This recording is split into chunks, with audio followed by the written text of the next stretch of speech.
Hello everyone, welcome to my YouTube channel associate learning. तो आज हम डिस्कस करने वाले हैं एमएड फर्स्ट सेमेस्टर में जो सीएसजेएमयू यानी यूनिवर्सिटी में जो मिड सेमेस्टर एग्जामिनेशन होते हैं उसका आज हम पेपर डिस्कस करने वाले हैं।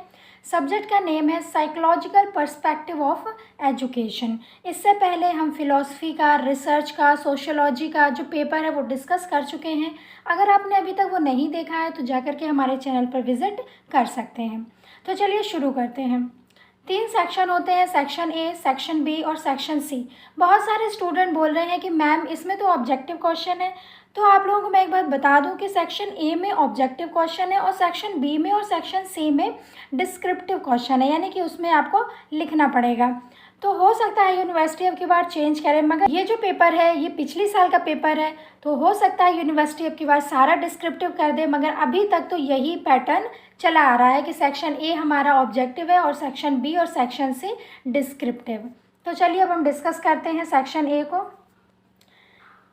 Attempt all question. Section A में हमें सारे क्वेश्चन अटेम्प्ट करने हैं। फर्स्ट क्वेश्चन है हमारा, which is not to organise teaching for understanding level learning. Option first है presenting fact for focus on remembering the information. Option second large number of examples. Option third providing opportunity to student to present their own interpretation. और option fourth all of the above. बोध स्तर अधिगम के लिए शिक्षण आयोजित करने में निम्न में से क्या सही नहीं है। ऑप्शन फर्स्ट सूचनाओं को स्मरण रखने हेतु तथ्य प्रस्तुत करना। ऑप्शन सेकेंड अधिक संख्या में उदाहरण प्रस्तुत करना। ऑप्शन थर्ड छात्रों को अपनी व्याख्याएं प्रस्तुत करने के लिए अवसर देना। या ऑप्शन फोर्थ उपयुक्त सभी। तो अब इसका आंसर आप लोग मुझे बताएंगे कमेंट पर। नेक्स्ट क्वेश्चन है, left hand drive vehicles hindering the right hand drive vehicles.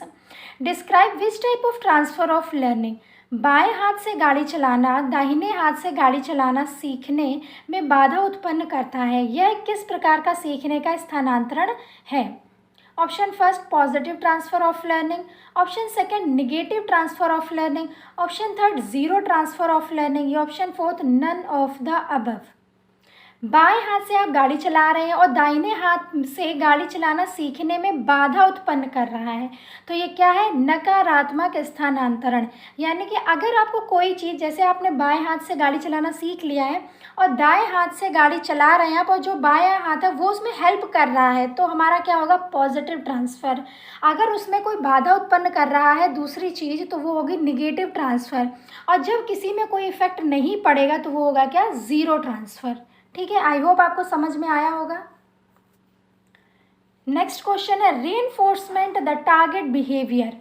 प्रबलन लक्ष्य केंद्रित व्यवहार को घटाता है, कोई प्रभाव नहीं, बढ़ाता है, या उपरोक्त में से कोई नहीं।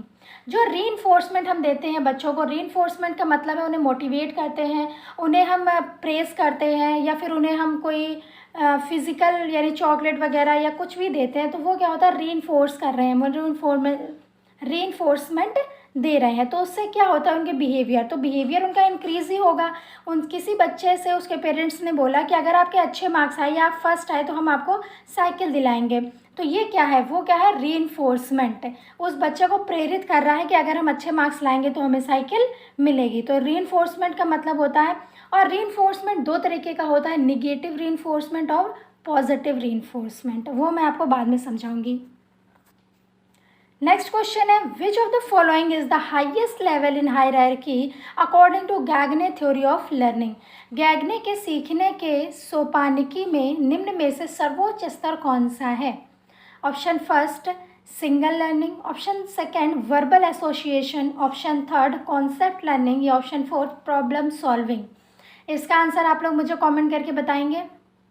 नेक्स्ट क्वेश्चन है, when and where was the first education laboratory established.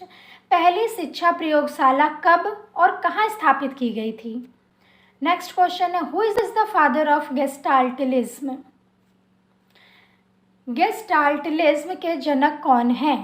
तो ये आप क्वेश्चन पढ़िएगा, देखिएगा और उसके आंसर करके मुझे कमेंट पर बताइएगा। और आपको जो क्वेश्चन नहीं आता है आप मुझे बताइएगा, मैं उसका क्वेश्चन का आंसर आपको देने की कोशिश करूँगी। नेक्स्ट क्वेश्चन है, method is considered to be the most scientific and objective method for studying behaviour. पद्धति को व्यवहार के अध्ययन के लिए सर्वाधिक वैज्ञानिक और वस्तुनिष्ठ विधि माना जाता है। नेक्स्ट क्वेश्चन है, according to home adolescence is the stage of stress and storm. किसके अनुसार किशोरावस्था तूफान और तनाव की अवस्था है। ये हमने आपको एमएड एंट्रेंस में भी पढ़ाया है। आई होप आपको याद होगा अभी तक, तो आप इसका आंसर मुझे ज़रूर देंगे। तो अब हम देखने वाले हैं सेक्शन बी। सेक्शन बी में 3 क्वेश्चन होते हैं, मगर आपको करने कितने होते हैं? 2। तो first question, educational psychology is the application of psychological principle in the field of education. Comment. शिक्षा मनोविज्ञान शिक्षा के क्षेत्र में मनोवैज्ञानिक सिद्धांतों का अनुप्रयोग है। इसमें टिप्पणी कीजिए। नेक्स्ट क्वेश्चन है, difference between growth and development. Growth और डेवलपमेंट बहुत ही इंपॉर्टेंट और बहुत ही इजी है, तो ये आपको ज़रूर ही लर्न करके जाना है। ये पूरी वीडियो ग्रोथ और डेवलपमेंट की हमारे चैनल पर पड़ी हुई है, अगर आपने नहीं देखी है तो जाकर विजिट करें। नेक्स्ट क्वेश्चन है, what do you understand by reinforcement schedule. Reinforcement schedule से आप क्या समझते हैं, और which type of reinforcement would you like to prefer in your class. प्रबलन सूची से आप क्या समझते हैं, अपनी कक्षा के लिए, आप एक कक्षा में पढ़ा रहे हैं के लिए आप किस प्रकार का प्रबलन देना पसंद करेंगे। ठीक है। नेक्स्ट है हमारा सेक्शन सी। सेक्शन सी में 2 क्वेश्चन दिए होते हैं, मगर उसमें आपको 1 क्वेश्चन अटेम्प्ट करना होता है। तो फर्स्ट क्वेश्चन देखते हैं, which method are used by educational psychologist for gathering data, explain any 2 method. शिक्षा मनोवैज्ञानिक आंकड़े एकत्र करने के लिए किन किन विधियों का प्रयोग करते हैं, किन्हीं 2 विधियों की व्याख्या कीजिए। फर्स्ट क्वेश्चन ये हमारा है। सेकेंड है, discuss the main component of teaching learning process, evaluate the factor affecting learning. तो इसमें मुझे बी जो हमारा क्वेश्चन है वो ज़्यादा अच्छा है, वो अगर आप करेंगे तो अच्छे से आप समझा सकेंगे और लिख सकेंगे। शिक्षण अधिगम प्रक्रिया के मुख्य घटकों की चर्चा कीजिए, अधिगम को प्रभावित करने वाले कारकों का मूल्यांकन कीजिए। तो जो क्वेश्चन आपको बहुत अच्छे से आए आप वही क्वेश्चन अटेम्प्ट करेंगे। आई होप आपको पूरा क्वेश्चन पेपर समझ आया होगा कि कैसे कैसे क्वेश्चन आते हैं। तो आप लोग अपनी तैयारी करते रहिए, चैनल से बने रहिए, वीडियो को शेयर करिए, लाइक करिए, कमेंट करिए, स्टे कनेक्टेड।